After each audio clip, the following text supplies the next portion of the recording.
Hello to everyone in Skirball at the Creative Time Summit. I'm Laurie Anderson, and I get to say a few words about Jeanne van Heeswijk. First of all, I'm really sorry I can't be here because I really wish I could hear what you're saying about making art these days. And the prize that Jeanne van Heeswijk is receiving is called the Lenore Annenberg Prize for Art and Social Change. And there's never been a better time to think about how art and social change can relate to each other, because so many things are changing.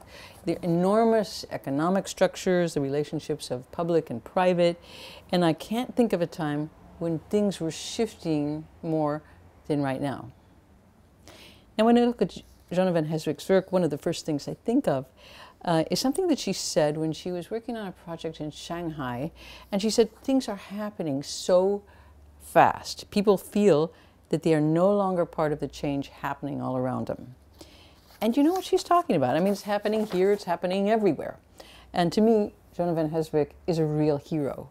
She looks at really difficult things, alienation, loneliness, the way big social systems function, and she tries to reinvent ways for people to change the places that they live in.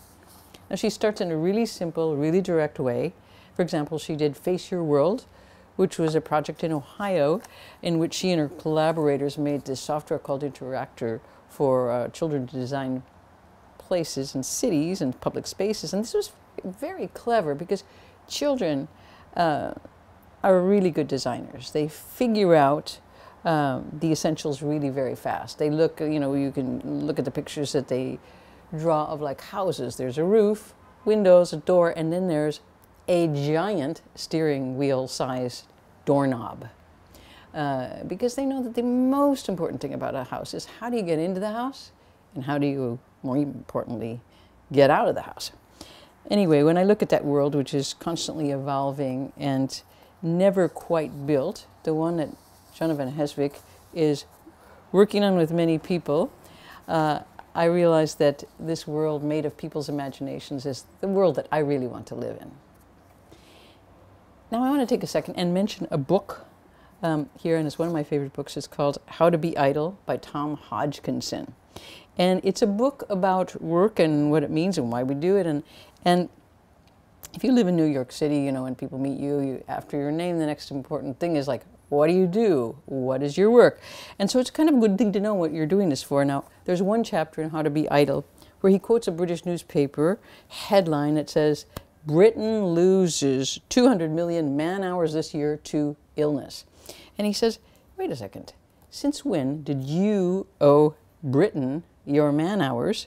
And now they're coming up short and it's kind of your fault because you're sick and you missed work. And he says, who are you working for?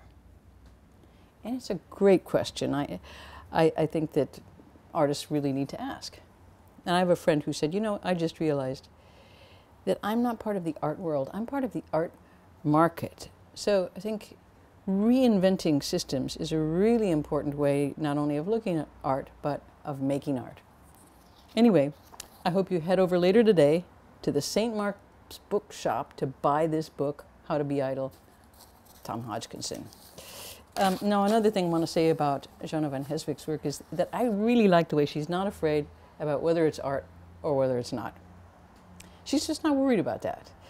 And also, things often jump categories. Like, for example, recently the composer John Adams was talking about the John Cage piece 433, and this is the one where the person sits at the piano and does not play for 4 minutes and 33 seconds.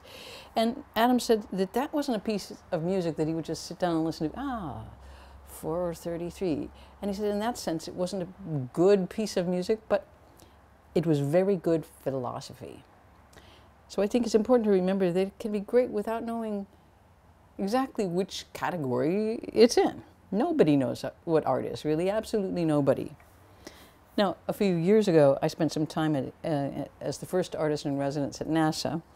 Now, NASA is basically doing gigantic mega art projects, like building a stairway to space in the middle of the Pacific out of nanotubes, electronics that grow like biology. It's making intricate robots and many other art projects. Now, I met a lot of scientists there, and I have to say that I learned that artists and scientists have a lot more in common than I thought. because they don't know what they're looking for either. And they do this in very similar ways to artists. They get a sort of a loose plan, and then they make something, they look at it and they go, what is this? And then they have a very similar problem to artists, and that is, how do you know when you're finished? And of course, in order to know when you're finished, you have to actually know what you're making. So anyway, the most theoretical people at NASA were the nanotechnologists, and one of the things that they kept citing was Einstein, because they said Einstein rejected some of his most famous theorems. Why? Because he said they weren't beautiful. So what did he actually mean by this? I mean, what was he really looking for? And what are you really looking for? Now, I should say that while I was the first artist in residence at NASA, I was also the last. And there was a big budget meeting in Congress, and one of the senators was going through the budget, and, let's see, 30 million for spy satellites, and 20 million for defense shields and drones and so on. Oh, whoa, $20,000 for artist in residency. Blew the whistle that is an outrage. What a misuse of federal funds, and it was canceled. Now, since then, I've tried to resurrect this, not for myself, but for somebody else to do, because I think it's really important for to be an artist in residence at NASA. I think it's important to have an artist in residence in Congress, important to have an artist in residence in the White House, in the Supreme Court. We have the Department of War, Defense. We have the Department of Education. We have the Department of Health. Why not the Department of Art? This is up to you. I'd like to congratulate Jeanne van Heeswijk on her award and wish you a really great afternoon at the summit. Thank you very much.